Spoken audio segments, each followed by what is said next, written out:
Hello welcome students to और YouTube channel अलार academy. जैसे कि हम मिलिट्री का प्रीवियस ईयर एग्ज़ाम 2019 को सोल्व कर रहे हैं, उसका हम 2019 है उसका हम मैथ पोर्शन है वो सोल्व कर रहे हैं। ठीक है, इसके हम इससे पहले 2 क्लास कर चुके हैं। आज हम इसकी 3rd क्लास है, इसमें भी कुछ क्वेश्चन हम सोल्व करेंगे।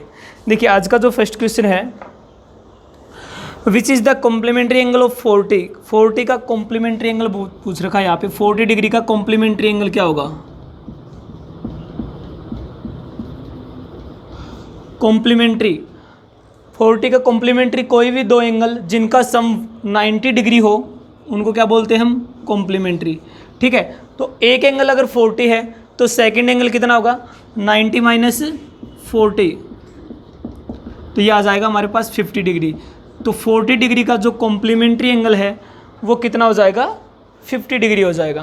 ओके, यही क्वेश्चन था। नेक्स्ट क्वेश्चन देखिए,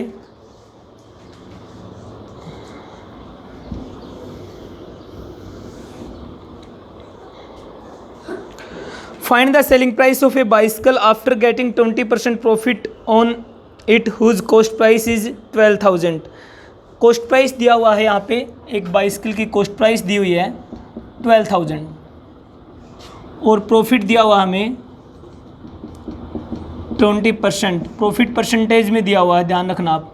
ठीक है, निकालना हमें find the selling price. Selling price निकालना है यहाँ तो सेलिंग प्राइस निकालने का फॉर्मूला हमारे पास होता है, अगर हमें कॉस्ट प्राइस दे रखा हो और प्रॉफिट परसेंटेज दे रखा हो तो सेलिंग प्राइस निकालने का फॉर्मूला हो जाएगा कॉस्ट प्राइस मल्टीप्लाई में 100 प्लस में प्रॉफिट परसेंटेज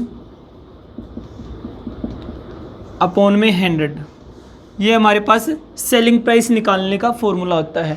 ठीक है, कॉस्ट प्राइस क्या होता है? जिसमें हम चीज़ को खरीदते हैं। ठीक है, प्रॉफिट जो हमें लाभ हुआ वो सेलिंग प्राइस जो हम बेच रहे हैं वो।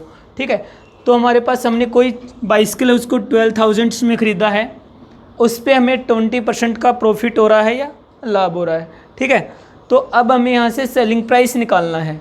तो सेलिंग प्राइस निकालेंगे तो यहाँ से CP दिया हुआ हमारे पास 12,000 मल्टीप्लाई 100 प्लस में प्रॉफिट परसेंटेज हमें दिया हुआ है 20% अपॉन में 100। ये हम क्या निकाल रहे हैं अभी? सेलिंग प्राइस, यानी जो विक्रय मूल्य है वो निकाल रहे हैं। क्रय मूल्य दिया हुआ है, प्रॉफिट यानी लाभ दिया हुआ हमें। ठीक है, तो यहाँ से हम इसको कैलकुलेट करेंगे तो ये हो जाएगा 12,000 मल्टीप्लाई में 120 अपॉन में 0 से 0 कैंसिल कर देंगे, 0 से 0 कैंसिल कर देंगे, ऊपर हो गया। ये हमारे पास आ गया 1200 मल्टीप्लाई में 12। ये हमारे पास कैलकुलेशन बची है यहाँ पे, ये कैलकुलेशन बची है। इसको मल्टीप्लाई करेंगे हम 12 और 12 की मल्टीप्लाई 144 और 00, तो हमारे पास जो सेलिंग प्राइस है वो ये आ जाएगा 14,400। जो हमारे पास सेलिंग प्राइस है वो आ जाएगा। ओके, 14,400 हमारे पास सेलिंग प्राइस आ जाएगा ये। ठीक है, तो हमारे पास यहाँ पे कॉस्ट प्राइस दिया हुआ था, प्रॉफिट दिया हुआ था, हमें सेलिंग प्राइस निकालना था। सेलिंग प्राइस निकालने का फॉर्मूला हमें पता होना चाहिए, CP मल्टीप्लाई 100 प्लस में प्रॉफिट परसेंटेज अपॉन में 100। फॉर्मूले में हम इनको जो वैल्यू दी हुई इनको पुट किया और हमारे पास जो आया वो हमारा सेलिंग प्राइस आ गया। नेक्स्ट क्वेश्चन देखिए,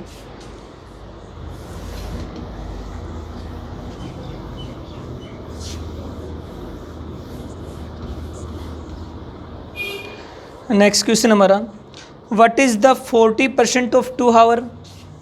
क्वेश्चन है what is the 40% of 2 hour. 2 hour का 40% कितना होता है? अब आंसर है वो मिनट में दे रखा है, तो पहले हम 2 आवर को मिनट में कन्वर्ट कर लेंगे।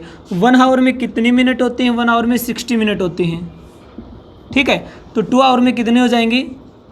2 आवर में 60 मल्टीप्लाई में 2 यानी 120 मिनट हो जाएंगी। 2 आवर में हमारे पास 120 मिनट हो जाएंगी। अब 120 का आपको 40% निकालना है, तो 120 का 40% कैसे करेंगे हम? 120 का 40% मल्टीप्लाई 40% करेंगे तो अपॉन में 100 आ जाएगा। 0 से 0 कैंसिल हो जाएगी, इस 0 से ये 0 कैंसिल, 12 4 जा 48 आ जाएगा यहाँ पे, यानी जो 2 आवर का 40% है वो 48 मिनट होता है। ओके, 2 आवर का 40% कितना होगा? 48 मिनट होगा। क्लियर ये क्वेश्चन? ये देख लेना, हमें 2 आवर में कितनी मिनट होती है उनको मिनट में कन्वर्ट कर लेना है। ठीक है, अगर हम इसको 2 आवर का ही निकालें तो 2 आवर का 40% यहाँ से निकाल लो। अब 2 आवर का 40% अपॉन में 100 कैंसिल करेंगे तो 0 से 0 कैंसिल, 2 5 जा 4/5 आवर आ गया। 4/5 है, ये 4 कैंसिल नहीं हुआ है, 0 से 0, 2 5 जा 10, 4/5 आवर आ गया। अब ये हमारे पास आवर है, 4/5 है, ये हमारे पास हावर है। ठीक है, अगर ऑप्शन में हमें हावर में दिया हुआ तो हमारा ऑप्शन ये होगा। अगर हमें इसको मिनट में कन्वर्ट करना का है तो हावर से मिनट में कन्वर्ट करते टाइम क्या करते हैं? मल्टीप्लाई 60 करते हैं मिनट में कन्वर्ट करने के लिए। तो इसको कैंसिल करेंगे 12, 12 4 जा 48, वही 48 मिनट आ जाएगा हमारा आंसर। ठीक है, कैसे भी आप सोल्व कर सकते हो इस क्वेश्चन को। देखिए नेक्स्ट क्वेश्चन।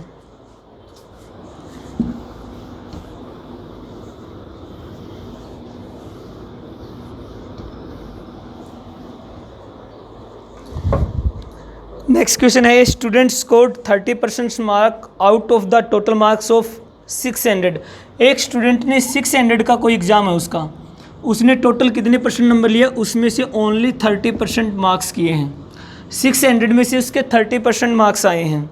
ठीक है, the if he failed by 60 marks, he failed by कितने मार्क्स से फेल हो गया? He failed by 60 marks.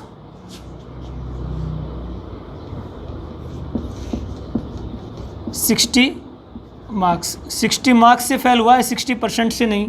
ठीक है, आगे पूछ रखा है the total marks required to the pass exam, pass होने के लिए कितने नंबर चाहिए उसको? अब देखिए 600 का टोटल एग्जाम है, 30% उसने नंबर लिए हैं यहाँ पे।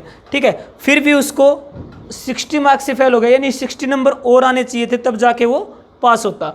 बट यहाँ पे क्या दिया हुआ है? 600 का 30% तो उसने लिए हैं, लेकिन फिर भी उसके 60 नंबर की कमी रह गई। अगर 60 नंबर और आ जाते ना फिर जाके वो पास होता। तो देखिए अब पहले तो हम 600 का 30% निकाल लेते हैं। उसके नंबर कितने आए? 600 का 30% आ रखा है, 2 0 से 2 0 कैंसिल, 6 3 जा 18। उसके इतने नंबर आए हैं, 600 का 30% उसने लिया है, उसके 180 नंबर आए हैं। ठीक है, अब 180 आने के बाद भी वो कितने नंबर से फेल हो गया? 60 नंबर से फेल हो गया, मतलब 60 नंबर कम रह गए उसके। अगर 60 नंबर और आ जाते तो वो पास हो जाता। क्वेश्चन में पूछ रखा है the total mark required to pass exam, कि उसको पास होने के लिए कितना नंबर चाहिए? तो उसके 180 तो आए हैं, 60 और चाहिए तब पास होता ना। तो 180 में हम 60 ऐड कर देंगे, 240। यानी उसको पास होने के लिए कितने नंबर चाहिए? 240। 240 नंबर चाहिए उसको 600 में से पास होने के लिए, अकॉर्डिंग टू क्वेश्चन, जो क्वेश्चन में हमें दिया हुआ है। जैसे कि इसके 600 का एग्ज़ाम है, 30% नंबर आए हैं उसके, 30% नंबर लेने के बाद भी वो 60 नंबर से फेल हो गया। तो 30% निकाल लिया हमने 600 का, 180 आ गया, 180 आ गया। 180 नंबर आ रखे हैं लेकिन वो फिर भी 60 नंबर से फेल हो रहा है, तो 60 और ऐड कर दिया, अब ये पास हो जाएगा। ठीक है, तो ये 240 हमारा जो है वो करेक्ट आंसर हो जाएगा। नेक्स्ट देखिए,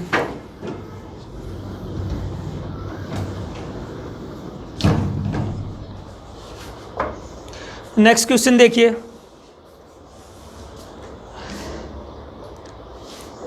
Aftab boat A laptop for 25,000। Aftab ने बोट ए लैपटॉप मतलब लैपटॉप खरीदा है, यानी वो उसकी कॉस्ट प्राइस है, क्रय मूल्य है। ठीक है, कितने में? 25,000 में। तो कॉस्ट प्राइस हो गई लैपटॉप की 25,000। ओके, आगे क्वेश्चन में दिया हुआ है एंड सोल्ड इट फॉर 18,250, 18,250 में उसको सेल कर दिया, सोल्ड कर दिया, बेच दिया, विक्रय मूल्य इसका 18,250 रुपये। इतने में तो खरीदा, इतने में बेच दिया। ठीक है, पूछ रखा है his loss percentage, loss percentage पूछ रखा है यहाँ पे कि उसको लॉस कितना हुआ। ये ध्यान रखना, आपको लॉस नहीं पूछ रखा, लॉस परसेंटेज पूछ रखा है। ठीक है, तो लॉस परसेंटेज निकालना हमें। सबसे पहले तो हमें लॉस परसेंटेज का फॉर्मूला पता होना चाहिए, हानि प्रतिशत कितना हुआ उसको। तो लॉस परसेंटेज का फॉर्मूला क्या होता है, लॉस अपॉन में लॉस या प्रॉफिट जो भी होगा कॉस्ट प्राइस पे होगा, ठीक है, जो हम खरीद रहे हैं उस पे होगा, अपॉन में कॉस्ट प्राइस मल्टीप्लाई में 100। ये हमारे पास लॉस परसेंटेज का फॉर्मूला रहता है। लॉस यानी हानि अपॉन में सीपी क्रय मूल्य मल्टीप्लाई में 100, ठीक है। तो पहले हमें लॉस चाहिए, सीपी हमारे पास है तो लॉस निकालना होगा। लॉस पहले हमें लॉस निकालना होगा, तो लॉस का फॉर्मूला क्या होता है, ये तो बेटा लॉस परसेंटेज का है। अब हमें लॉस का चाहिए तो सीपी माइनस में एसपी, क्रय मूल्य माइनस में विक्रय मूल्य। तो सीपी कितना है 25,000 है, माइनस में एसपी है 18, ये हमारे पास है, ठीक है। तो इसमें से ये माइनस करेंगे तो हमारे पास लॉस आ जाएगा। 25,000 में से ये माइनस करेंगे, 0 में से माइनस करेंगे 0 आ जाएगा, 10 में से 5 माइनस करेंगे 5 आ जाएगा, 9 में से 2 करेंगे 7 आ जाएगा, 14 में से 8 करेंगे 6 आ जाएगा, ये बचेगा हमारे पास। हमारे पास आ जाएगा ये जो लॉस है वो 6,750, 6,750 रुपये का उसको लॉस हुआ है। अब निकालना है लॉस परसेंटेज। लॉस परसेंटेज का हमारे पास फॉर्मूला है, हमारे पास लॉस आ गया 6,750, ठीक है। ये लॉस हमारे पास, अब इस फॉर्मूले में हमें इसको पुट करना है। तो लॉस है हमारे पास 6,750, लॉस परसेंटेज निकालेंगे तो यहाँ से 6,750 अपॉन में सीपी हमारे पास है 25,000 और परसेंटेज निकाल रहे हैं तो मल्टीप्लाई 100। ये फॉर्मूला है हमारे पास, ठीक है। इस फॉर्मूले में हमने पुट कर दिया। कैंसिल करेंगे 20 से 20 कैंसिल हो जाएंगे, 10 से 10 कैंसिल हो जाएंगी। 675 को अगर हम 25 से डिवाइड कर देते हैं, 25 2 जा 50, 175 बच गया, 25 से 1 जा 175। तो हमारे पास लॉस जो परसेंटेज है वो आ गया 27%, यानी उसको 27% का लॉस हुआ है, ठीक है। कितना लॉस हुआ उसको, 27% का उसको लॉस हुआ है। ओके, नेक्स्ट क्वेश्चन देखिए, देख लीजिए एक बार फिर से। हमें सेलिंग प्राइस कॉस्ट प्राइस दिया हुआ है, सेलिंग प्राइस भी दिया हुआ है, लॉस परसेंटेज निकालना है। लॉस परसेंटेज का हमारे पास फॉर्मूला है लॉस अपॉन में सीपी मल्टीप्लाई में 100। अब हमारे पास 100 भी है, सीपी भी है, बट लॉस नहीं है। तो पहले हमने यहाँ से लॉस निकाला, लॉस हमारे पास ये आ गया, फिर हमने इसको फॉर्मूले में पुट कर दिया, लॉस किस जगह लॉस अपॉन में सीपी मल्टीप्लाई 100, कैलकुलेट किया तो हमारे पास 27% राइट आंसर आ गया, ठीक है। नेक्स्ट क्वेश्चन देखिए,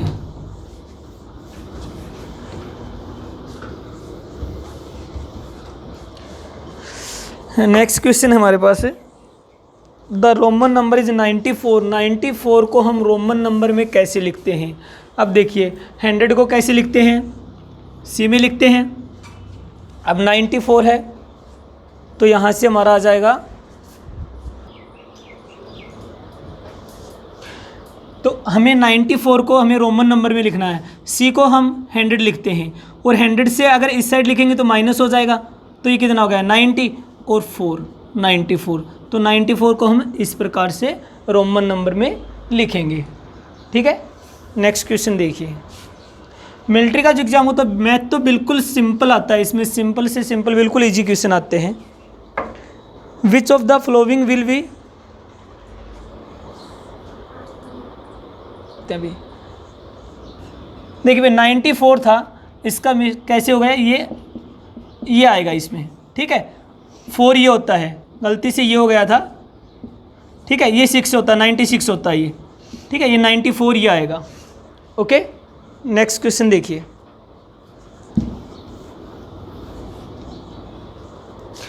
नेक्स्ट क्वेश्चन हमारा which of the flowing will represent zero. इसमें से कौन सा जीरो को रिप्रेजेंट कर रहा है, यहाँ पे ऑप्शन दिया हुआ है, ऑप्शन ए ये है, ऑप्शन बी है हमारे पास, ऑप्शन सी है हमारे पास, और ऑप्शन डी है नन ऑफ द अबव। मतलब इसमें से कोई नहीं, ठीक है। तो यहाँ से 0 और 1 को ऐड करेंगे तो 1 आ जाएगा। 0 की किसी के साथ मल्टीप्लाई करते हैं तो वो क्या होता है 0।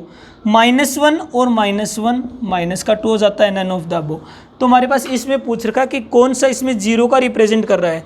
0 किसका मतलब है, यहाँ पे ऑप्शन बी हमारा वो 0 का रिप्रेजेंट कर रहा है, क्योंकि 1 मल्टीप्लाई 0 को किसी से भी मल्टीप्लाई करते हैं तो वो 0 ही हो जाता है। ओके, देखिए नेक्स्ट क्वेश्चन देखिए।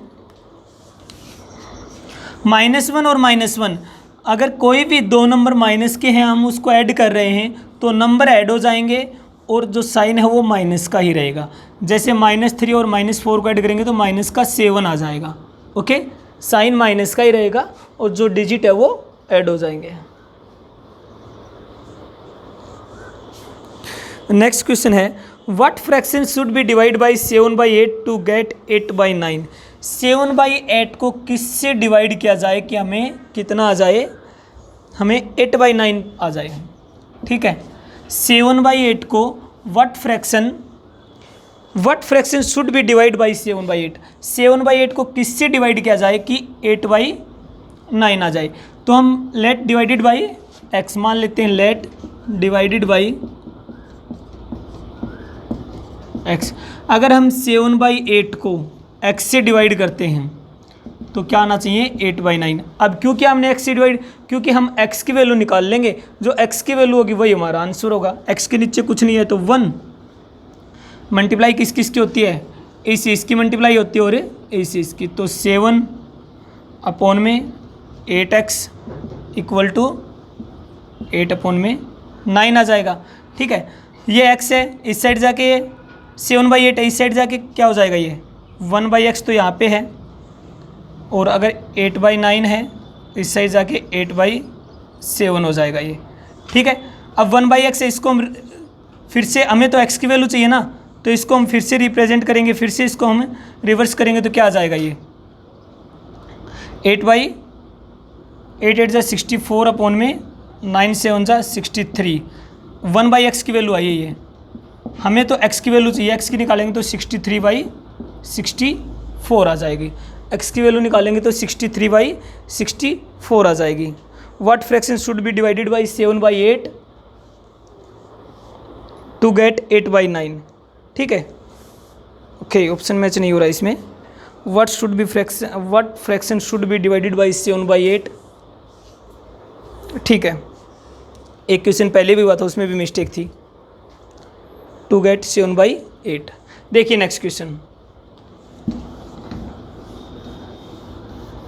नेक्स्ट क्वेश्चन रीड कीजिए आप। The sum of first 8 prime number, first 8 prime number, ठीक है। First 8 prime number, prime number कौन से होते हैं जो किसी की भी टेबल में नहीं आते।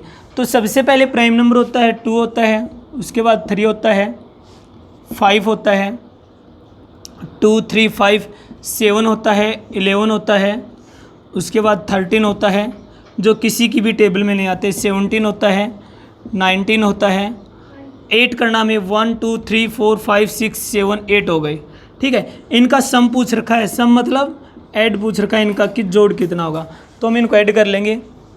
19 और 17 36, 36 और 13, यहाँ से हमारा 36 और 13 आ जाएगा 49, 49 और 11 60, 67, 67 और 5 72, 72 और 3 75 और 2 77।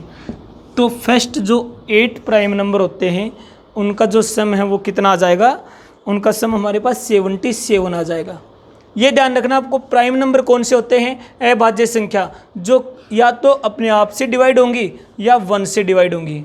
ऐसे नंबर जो या तो अपने आप से डिवाइड होंगे या 1 से डिवाइड होंगे उसको हम प्राइम नंबर बोलते हैं, अभाज्य संख्या। क्लियर। नेक्स्ट क्वेश्चन देखिए।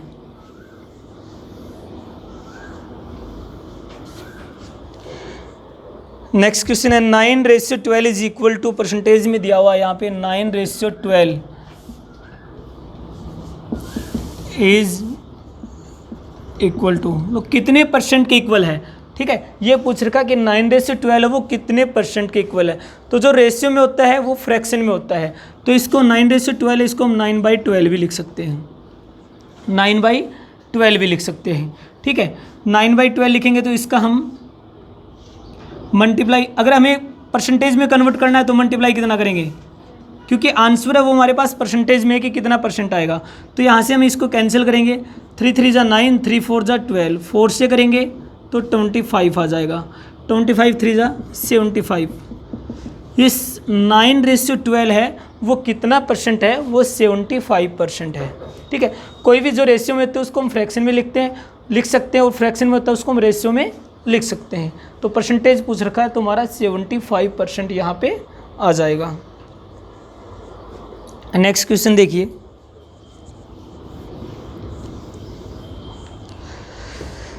Area of square field is 324 centimetre then its perimeter. Area of square दे रखा है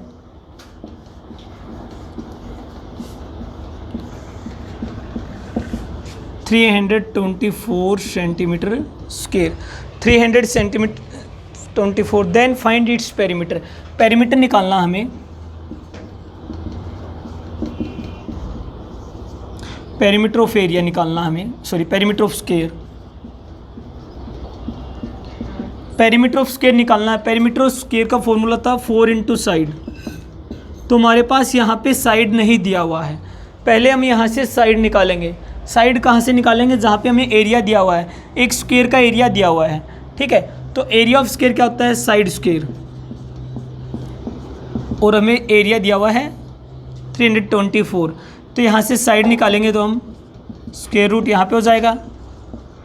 324 का स्क्वायर रूट होता है 18, तो साइड हमारे पास 18 आ गई, 18 साइड आ गई। अब हम यहाँ से पेरीमीटर निकाल सकते हैं, 4 इंटू साइड, तो 4 मल्टीप्लाई में साइड है हमारे पास 18, 72 सेंटीमीटर हमारे पास जो है वो पेरीमीटर आ जाएगा, 72 सेंटीमीटर हमारे पास पेरीमीटर आ जाएगा।